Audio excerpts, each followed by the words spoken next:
What's up, everybody, and welcome back to Fireside Giants. I'm your host, Anthony Rivardo, joined by my co-host, Alex Wilson. And of course, as you all know, it is draft season for the New York Giants. The season's over, the Chiefs are Super Bowl champions, and we are about 70 days away from the start of the 2024 NFL Draft, and the New York Giants currently holding the number 6 overall pick. Now, of course, that could change. Maybe they trade down, maybe they trade up, maybe they try and get a quarterback. But if they stick and pick at number 6 overall, based on all the mock drafts and the rumors of the speculation, it appears like the Giants won't be able to draft a quarterback at number 6. However, they should still be in position to land an elite playmaker with that draft pick, whether that be a wide receiver, a tight end, or maybe even a cornerback. There are elite playmakers available in the top 10 that the Giants could be targeting in this upcoming draft. And today we want to talk about one playmaker in particular out of LSU. He's received comparisons to Odell Beckham Jr., to DJ Moore, a lot of top elite wide receivers in the NFL. We're talking about Malik Nabers, number 8 for the LSU Tigers, a player that I'm very high on and I think is just a stellar route runner, has reliable hands and make plays at all 3 levels of the field. So we're going to go ahead and break down the film on him and have a discussion about him. But before we do all that, make sure to leave a like if you do enjoy this episode. Subscribe to the channel if you're new. Ring the bell so you don't miss an episode. Drop your comments down below in the comment section. And make sure to leave a like and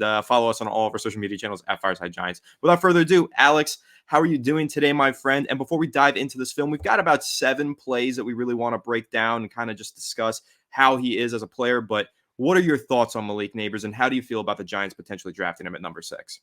My thoughts on Malik Nabers are pretty obvious, guys. And if you're watching this on YouTube, you can probably tell that we shook things up today in the graphics, and I'm on the right side, Anthony on the left side.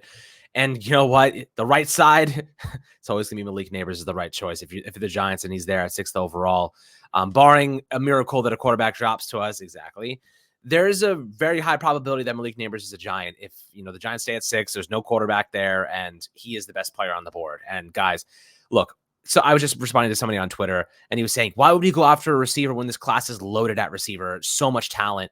Just in the perspective I would present is this. Yes, this class stacked to the brim with receiving talent, really good players. However, imagine getting the best player of a group of really good players. You probably can make the conclusion there that player that's better than the rest, better than a really good crop, is freaking special. Malik Nabers is a special talent. Watching him, I get shades of Garrett Wilson watching him, his speed, his hands, his route running, his ability to separate, his ability to run those secondary routes. Like, it's really just impressive. Now, a lot of people will come up with the obvious argument, and one that I will share as well. Who the hell is throwing the ball to Malik Nabers? Can Daniel Jones really maximize a talent like that? Well, we haven't seen it just yet. But the truth is, if the Giants are going to stick with Daniel Jones and ride it out, I guess you want to give him the best possible receiver you can. And ultimately, Malik Nabers may be that guy. He is a WR1, day 1 in the NFL. He is our best pass catcher by a million miles, in my opinion. Obviously, there's room to grow, but he's a guy that is going to step in and be the focal point of a passing attack on day 1, especially for the Giants when you lack options on the outside. What I love about Malik Nabers, he can play in the slot. He can play on the boundary. He can be a deep threat. He can be a shallow crossing threat. He can really do it all. He's one of those guys, you get the ball to him in open space, you can't catch him. He's that type of, has that type of speed. Yards after the catch is something that he obviously excels in. He dropped 5 passes last year. However, and Anthony, you're going to love this, he graded as one of the best receivers in college football when it comes to beating man coverage. So if you're a man coverage defense and you're playing against Malik Nabers, you're going to get toasted. He's going to toast you. Like, playing zone, you're going to see him run those routes up the seams where he's going to bait those safeties, and he has the speed to just shoot it right up the middle, and you can't catch him. If you're Daniel Jones or whoever the hell's playing quarterback, throw it as far as you possibly can. Malik Nabers is going to be on the other side of that throw. And he obviously is extremely well-versed in an offense with LSU that threw the ball deep a lot. He had a lot of production downfield. You're going to see throughout the clips that we're going to show you guys. Not only does Malik Nabers look awesome, so does Jaden Daniels. He puts the ball in the right spot. And, obviously, you guys know I'm a huge Jaden Daniels fan. You're going to see a lot of him in these clips as well. But Nabers, man, the speed is undeniable. You watch him play. He is an absolute threat at every level of the field. And he's a guy that at the NFL level, as he continues to grow into his own, could be something truly special. He might be the best receiver in this draft class. Now, a lot of people will say Odunze or Marvin Harrison Jr. Nabers has just as good a chance as any of those guys to be the best receiver in a class that is stacked with talent. Yeah, I agree with you there. I think Malik Nabers is a truly special talent. You mentioned that statistic of there being, or of Malik Nabers beating man coverage at a high rate. And once we dive into this film, that's going to be readily apparent. Like the guy just gets open. He runs great routes. He's physical at the catch point. Now, yes, as you also mentioned, there is some room for growth. He's not a perfect prospect. No prospect is perfect. Nobody enters the NFL and is just immediately the best player at their position, right? He's going to have to grow. There are some different points that you can point to and say maybe he could attack the ball a little bit better. Maybe out of his breaks he could come back to the ball a little bit better. I know that's a common criticism and one that I've seen on his film. Maybe he drifts a little bit too far upfield on some of his routes. That's fine, but really once we dive into this, you're just going to see a guy with great hands, great size, run after the catch ability, and just great route running. And those are things that the New York Giants, they haven't had a receiver that had all of those traits in one in a very long time. I don't think they've had that since Odell Beckham Jr. The Giants haven't had a 1,000-yard receiver since 2018. If you look at the stats in the NFL this season, I think there were only 2 playoff teams that didn't have a 1,000-yard receiver. They didn't make it all the way into the postseason, or all the way deep into the postseason. I can tell you that they got bounced pretty early. So the Giants need to recognize there is an importance here to having a top wide receiver, a guy who can put up 1,000 yards in a year, does a lot for an NFL offense. So I think that's kind of a good way to segue in. Without further ado, let's just go ahead and break down some of this film. We got some really exciting clips to take a look at. First one here. And also, I will say, one of the things that you're going to notice as we watch this film is that Jaden Daniels is a damn good quarterback. So you're going to kind of get a breakdown on both of these guys. Right here, you're getting pinpoint accuracy from Jaden Daniels downfield. But one of the things that I love, again, it is college, so you only need to get 1 foot in bounds. But I love the way that Malik Nabers was able to track that ball on the sideline. That did count as a catch. I know from this angle, it's kind of hard to see. Maybe it looks like it was out of bounds. He got that 1 foot in, but I think what's really impressive, not a lot of room to work there. Maybe you could say that's a coaching point for Malik Nabers. Don't run that route so close to the sideline. I think that's a good point there. But you can see the coverage is really tight. He's got an arm on him, but he's still able to track this ball in a really tight space and bring it in. And I thought it was just a super impressive catch right there. So, Alex, what are you seeing on that first play? I mean, listen, like you said, this throw by Jaden Daniels is reminiscent of that Mario Manningham catch. Like that's kind of how close to the sideline that throw is. Of course, much different scenario. This is against Alabama, or seemingly Alabama, but the other one's obviously against the Patriots in the Super Bowl, so a little bit different of the magnitude. But this throw is obviously phenomenal. The catch equally as phenomenal. You just watch Malik Nabers and the concentration he has. And by the way, Anthony, I was watching him earlier today. There may not be a better receiver in this draft class that has the ability to get his feet in bounds.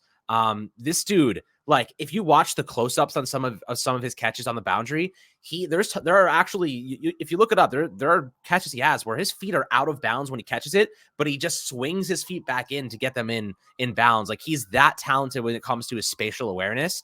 That is a skill. You know what I mean? That's not just something you stumble upon.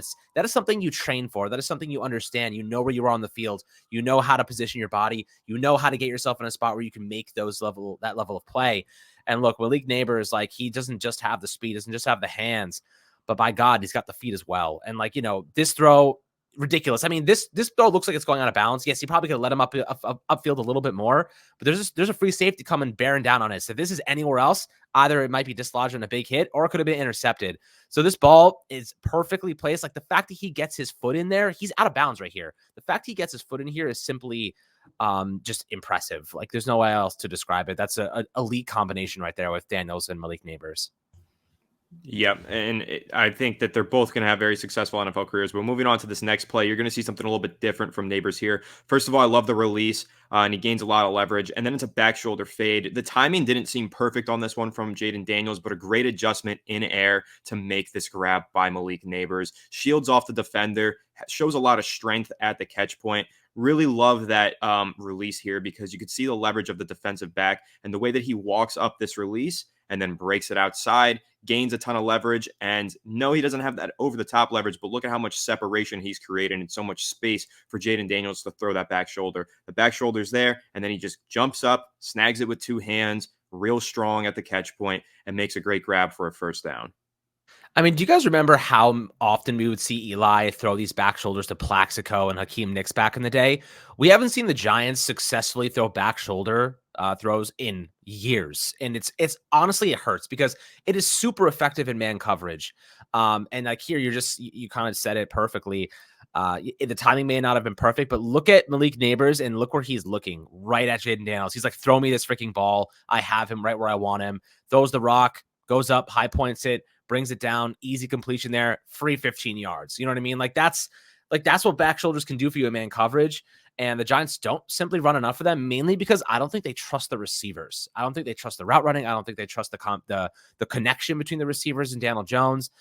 They opt for a lot more like stuff that's over the middle of the field. Sometimes they hit those hole shots, but rarely do we see Daniel Jones locking in on his receiver, on his number one option, and maximizing. That's kind of why I'm a little bit concerned about drafting a receiver that high, by the way, simply because I don't know if Daniel Jones can maximize that behind a spotty offensive line. For now, I'm going to sit here and say, like, I don't trust the Giants offensive line next year at all until proven otherwise. So, like, assuming the Giants offensive line is going to be spotty once again, I don't know how much Daniel Jones is going to get the most out of a WR1. However, it's not about next season. It's about the future. And Malik Nabers is an asset, a true playmaker for the next 5-6 years.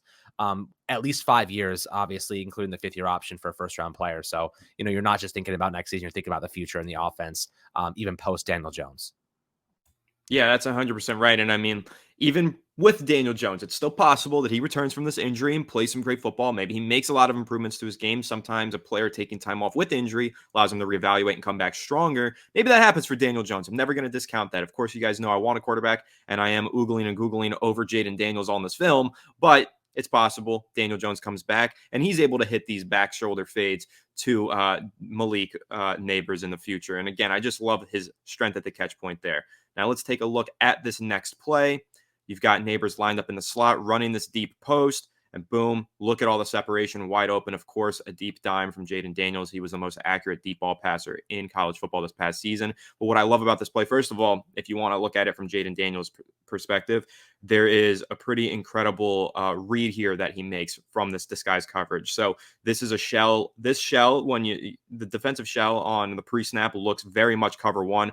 Right before the ball is snapped, you saw Jaden Daniels notice that defensive back was dropping down, and boom, coverage busted.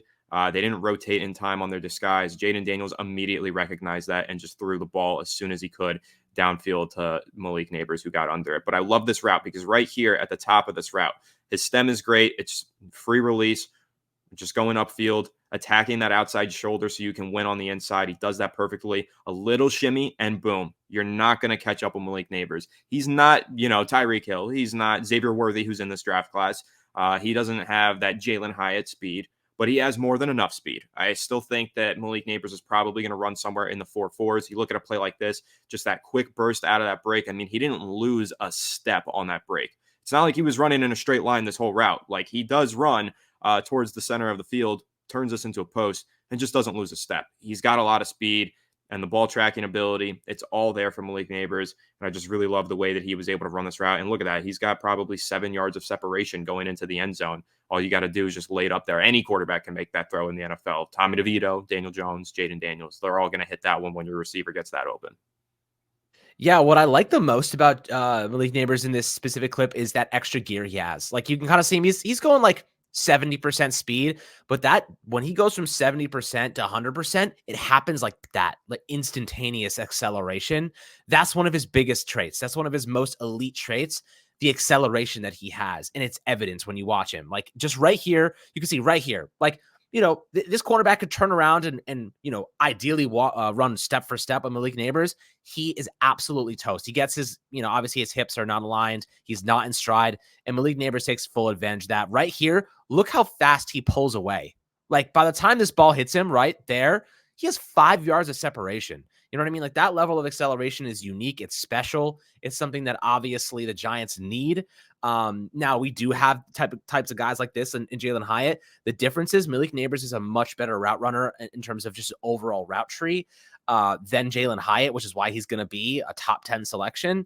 So, looking at a player of this magnitude, like reminiscing on OBJ, he has that ability to break open a game in the blink of an eye.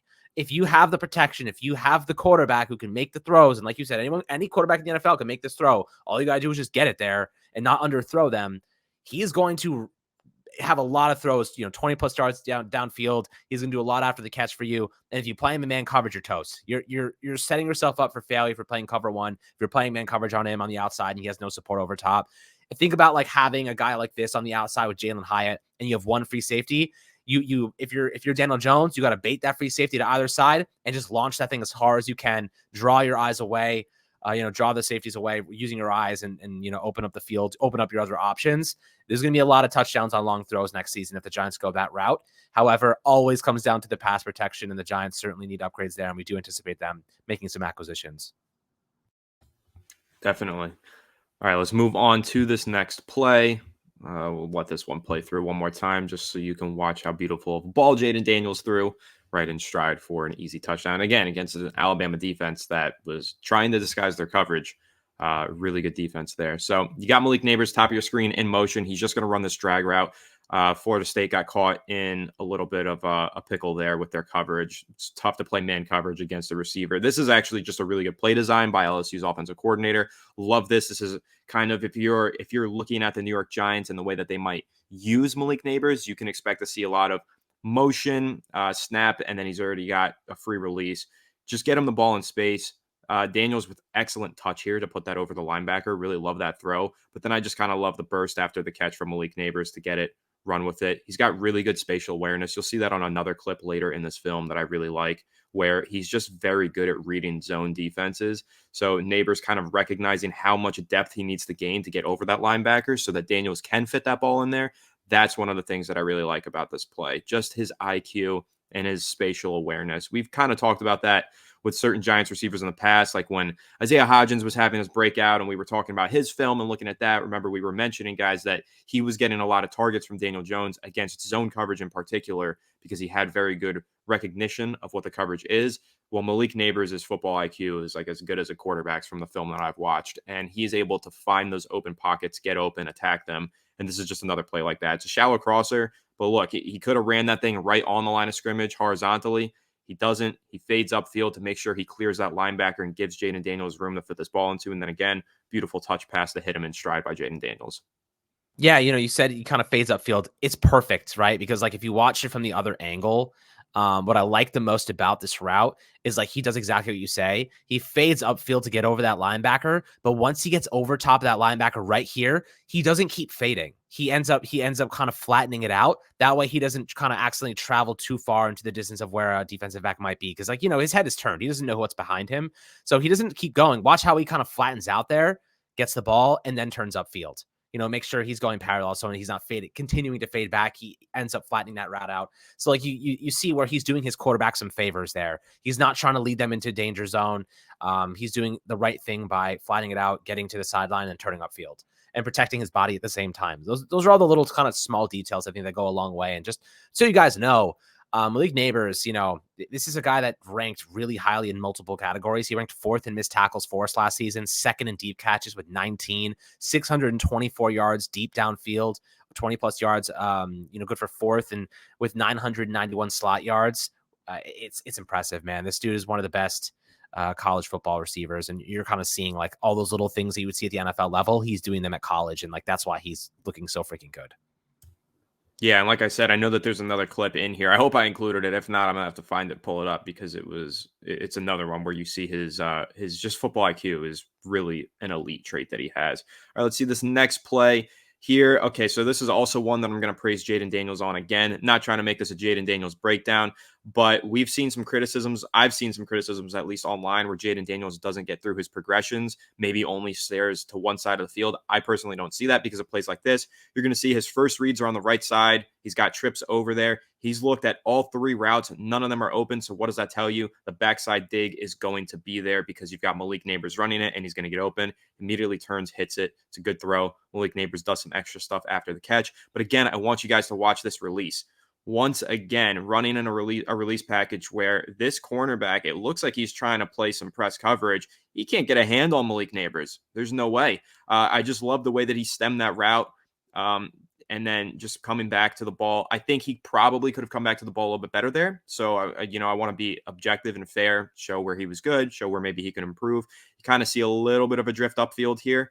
He could have created some more room for himself if he came back to the line of scrimmage on that inbreaker and kind of just drifted back towards that 45-yard line. If he would have flattened this out and maybe slanted it towards the line of scrimmage, I think he gets a little bit more separation, but nevertheless makes a strong grab, breaks a tackle, and gains some additional yards after the catch. He's really good at that. Stops on a dime there to get past that defender for a few extra yards. But I just love the release package. I love the way that he runs these routes. He's got really fluid hips and very fast feet. And again, got to point it out, another great throw and a great read by Jaden Daniels. You know, I'm not mad talking about Jaden Daniels in this episode. That's for sure. What I do love is you kind of said it. It's funny having Malik Nabers as your backside dig is a luxury. You know what I mean? Like that's a hell of a luxury to have. Like your last option, your last read in this entire progression is Malik Nabers. It's freaking awesome. I wish the Giants had something like that. Maybe they will. But this is, like you said, just a really, really great, timing, really great. And I love Jaden Daniels, how reactionary he is right here. You kind of mentioned like the weaknesses, people saying he doesn't get through his progression sometimes. I love like this drop back is not crazy. It's like a 2-step drop back. He does not take many steps here. It's like he's looking, he's trying to get rid of this ball quickly. And look how fast he sees Malik Nabers open. That thing is out right through the throwing lane too. There's nobody in front of him. So it's really nice. Love to see that. Obviously Nabers making a good play there. And a lot of times actually, and something I noticed from him, if he's in man coverage and he catches the ball, there were a lot of occasions where he slipped the first tackle, where he broke that first tackle, just using his arms, just slippery, getting out. He's stronger than he looks on first contact. So, that's something that I did notice from him. And if he gets away from you, that acceleration, it shows up pretty quickly. He can get a couple extra yards on you. So definitely like that from Nabers.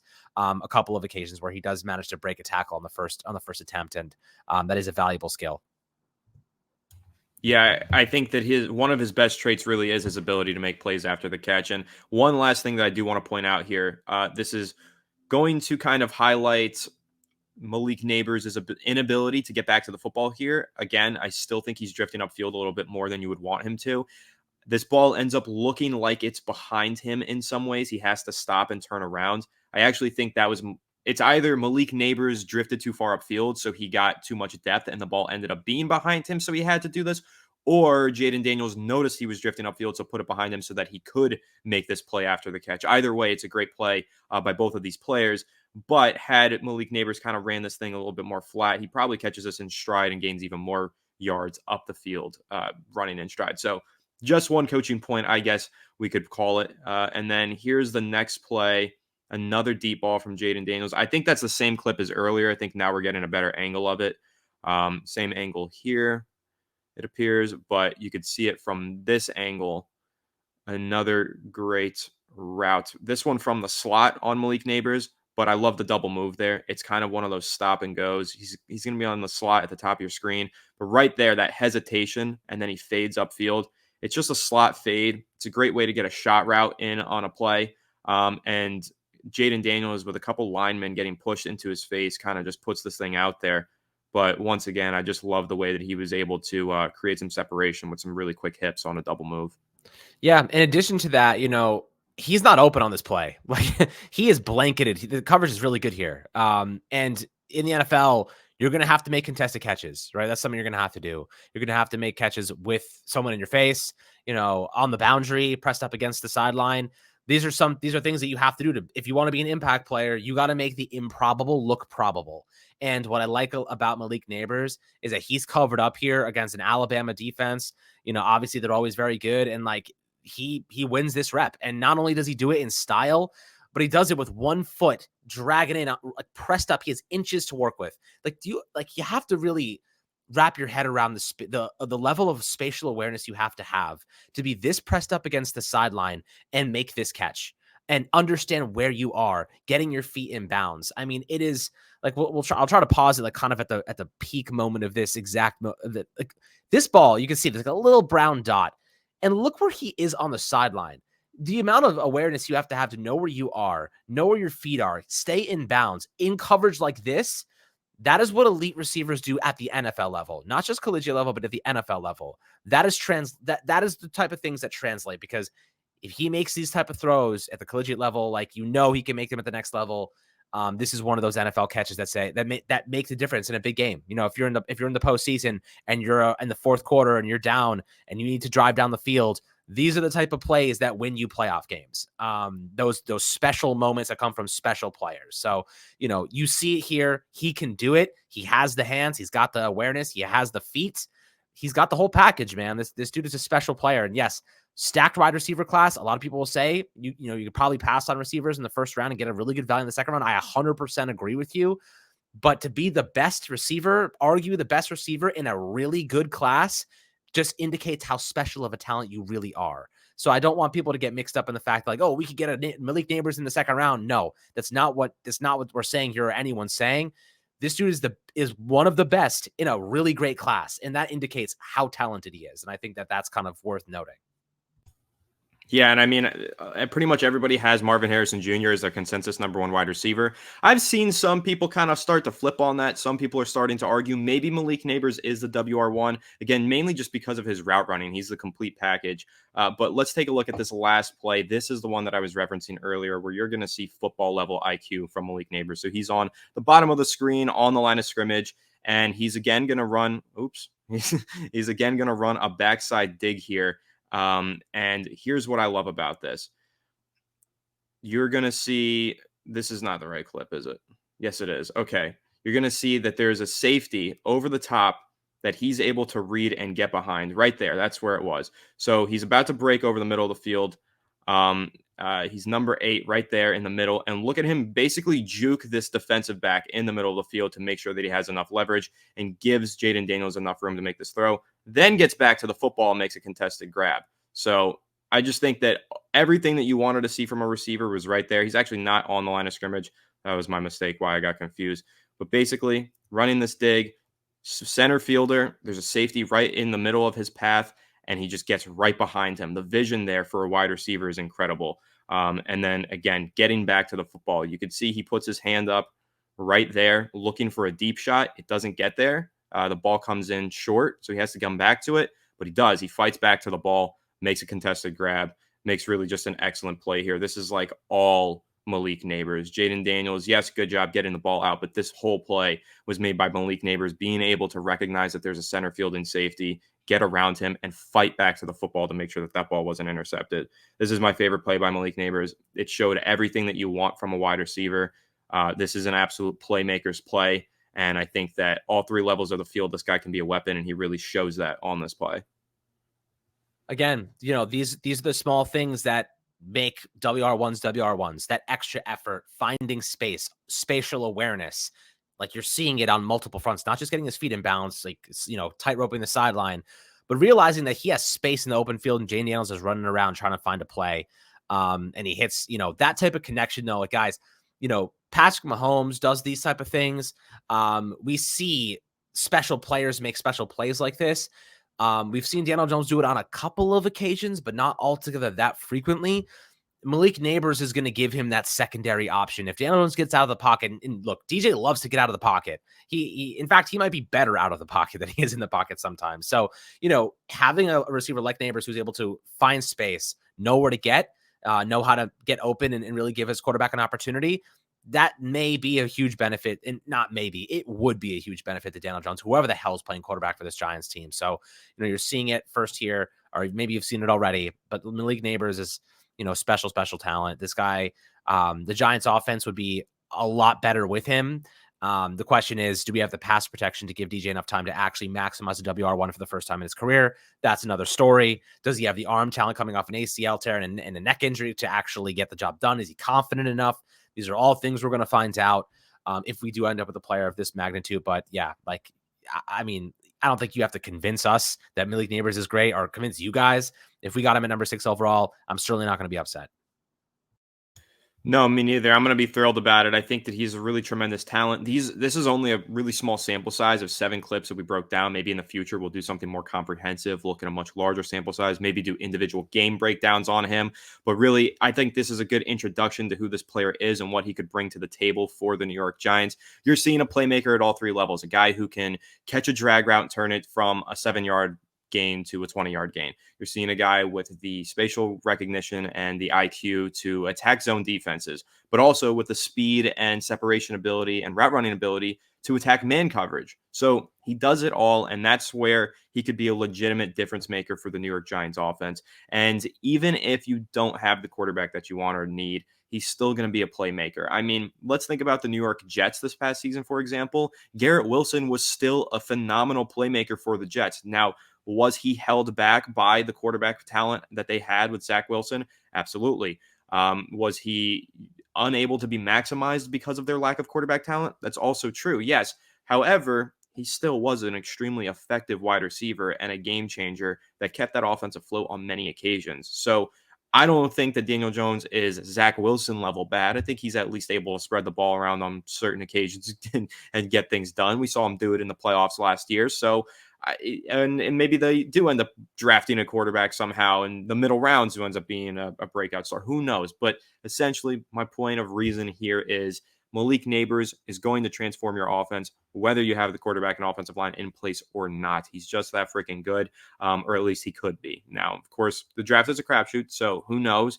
But I love this kid's ability to get open at all three levels, beat man coverage, and just make plays that New York Giants wide receivers of the past 5 years have been unable to make. We haven't seen it in a long time, a guy who separates like he was on this film. And these weren't like bad players that he was going up against. He was playing in the SEC. He was going up against Alabama players in this film. So he's making plays against the best of the best, and I expect him to continue to do so at the NFL level. So, Alex, before we wrap up, any closing thoughts on Malik Nabers, why you think that he would be a good selection at number 6, maybe why he wouldn't, just any closing thoughts in general about Nabers? I mean, I've kind of touched on most of it in terms of, Nabers. Obviously, we need better pass protection to maximize receiving talent. Who knows what Daniel Jones is going to look like, or whoever plays quarterback for us next year. I mean, if we don't get one in the first round, I'm estimating Daniel Jones is starting next season again. So, at the current moment, Nabers makes our offense a lot better. We still need a lot more. I think that, this is a playmaker. This is a elite prospect, right? I'm not going to say he's an elite player at the NFL level because we don't know that yet, but he is an elite prospect with the capacity to be a wide receiver 1 in the NFL and a super cheap one for the next 5 years or even 4 years. 5th-year option is usually a little bit more expensive, but, we get 4 years of cheap WR1 level playing, playmaking talent from a guy like Nabers. And then you figure out the quarterback position, whether it's sticking with Daniel Jones if he, bounces back, or another player, whatever it might be. We haven't had a WR1 since OBJ, and ultimately we've missed and sorely missed that level of talent. Now, Anthony, there's a world, where we have Nabers, Wan'Dale Robinson, Jalen Hyatt, and you bring back Darren Waller. And, obviously you don't have the running back. Maybe you go get Trey Benson or someone in the draft in the 3rd round, but that's a lot of receiving talent. You overhaul your receiving talent with the Nabers selection and keeping Darren Waller. So if you're going to give Daniel Jones the keys to the kingdom once again, you might as well give him everything that goes with it. You might as well give him an offense that can actually operate. If you give him a better pass protection, you give him the receiving talent, and Daniel Jones still struggles in 2024, I think you can basically come to the conclusion that he will not be on the Giants in 2025. And if I'm willing to bet on it right now, I'm going to say the Giants probably aren't in range to get a quarterback. So the most likely scenario is we stock the offense up with as much talent as we can get, run it back with Daniel Jones, and if he struggles, you take the out in the contract and you go and find your quarterback next offseason. That's probably the direction I see the Giants going, unfortunately, for those that want quarterback, just like I do. But that's kind of the situation that unfolds when when we beat the Patriots and Commanders and meaningless wins. And, of course, love winning, but that's the consequence of those wins. And we kind of have to make do with that reality. Sure, make do with the reality, but I don't think it's necessarily a bad reality to be in. I think the New York Giants are going to be able to land a blue chip prospect no matter what with the number 6 overall pick. And at the end of the day, the draft is a crapshoot. So a blue chip wide receiver prospect in history has a higher chance of panning out than a blue chip quarterback prospect in history. So I think that you could make an argument that the Giants are going to be just fine with picking at number 6 overall, and able to land a pretty talented player with that pick. And I'm excited for it. I can't wait to kind of continue discussing what the possibilities are for the New York Giants with the number 6 overall pick, with the number 39, 47 pick, all their draft picks really, and breaking down different prospects. Again, a little bit of a smaller sample size of 7 plays on this film, breaking down Malik Nabers, but let us know who you want to see next. Who do you want us to break down? Maybe we're going to do Brock Bowers real soon, tight end out of Georgia. We really like him. Maybe we could do Xavier Legette, Malachi Corley, some of these other guys we've talked about that we really like. Or maybe we'll go into the quarterbacks, Drake May, Jaden Daniels, JJ McCarthy, Alex's favorite player in the world. That's totally possible. So let us know who you want us to break down in the next episode, of course. Stay tuned to Fireside Giants for plenty more New York Giants offseason content. And make sure to leave a like if you did enjoy this episode. Subscribe to the channel if you're new. Ring the bell so you don't miss an episode. And comment your thoughts on the topics down below in the comment section. If you're listening to Apple or Spotify, please make sure to leave us a 5-star review. Go ahead and follow us on all of our social media channels at Fireside Giants. But without further ado, we will catch you all in the next one. Have a good one, and let's go Giants.